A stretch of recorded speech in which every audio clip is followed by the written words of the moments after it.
বন্ধুরা, টানা এতগুলো ম্যাচ হারার পর একটা জিনিস খুব স্পষ্ট হয়ে গেছে। আমাদের এমন একজন প্লেয়ার দরকার যে শুধু রান করবে না, একটা ইনিংসকেই ইনচিওর করবে, পুরো ম্যাচটা স্টেবল রাখবে আর সময় এলে এক্সিলারেট করে ম্যাচ জিতিয়ে দেবে। আর এমন একজন প্লেয়ার আমাদের টিমে ছিল, বিরাট কোহলি। চাপের মুহূর্ত, কঠিন পিচ, বড় টার্গেট, এইসব জন্য তার কাছে কোনো ব্যাপার ছিল না। পুরো ইনিংসটা নিজের কাঁধে নিয়ে শেষ পর্যন্ত দাঁড়িয়ে থাকতো আর ভারতের হয়ে অসংখ্য ম্যাচ ফিনিশ করে দিত। অনেক সময় মনে হতো একা বিরাট যেন পুরো দল সমান। কিন্তু দুঃখের বিষয়, আমরা ওই অবদানকে সবসময় মূল্য দিইনি, বরং অনেকেই শুধু স্ট্রাইক রেট নিয়ে প্রশ্ন তুলছে, টুকটুক কোহলি বলে ট্রোল করছে, সোশ্যাল মিডিয়ায় মজা করছে।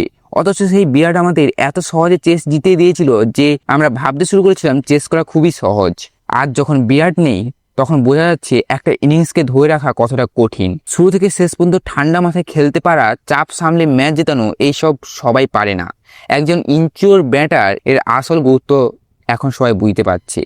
তাই বিরাট কোহলির মতো প্লেয়ারদের সম্মান করা উচিত, কারণ এমন ক্রিকেটার বারবার জন্মায় না। তিনি শুধু রান করেননি, ভারতকে অসংখ্য ম্যাচ জিতিয়েছেন।